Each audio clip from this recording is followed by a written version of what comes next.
મહત્વનો ડિક્લેરેશન કરવા માંગુ છું. ઘણી બધી આપણે શિકાયતો મળતી હતી કે ઓટો રિક્ષાઓમાં જે પેસેન્જરો પાસેથી જે ઓટો રિક્ષાવાળા છે એ પૈસા બહુ વધારે લે છે, કોઈ સિસ્ટમ નથી.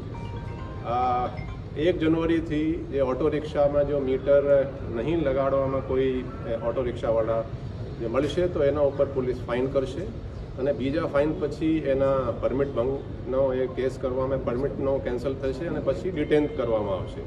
એટલે આ ડિસેમ્બર માસ છે, અત્યારે હું તમામ ઓટો રિક્ષાવાળાના ડ્રાઈવર અને ઓનર્સને અપીલ કરું છું કે તમે એમાં મીટર લગાડો. અને ઇન્ટરેસ્ટિંગ વાત શું છે કે દર વર્ષે જે ઓટો રિક્ષા છે એનું રિન્યુઅલ થાય છે આરટીઓમાં.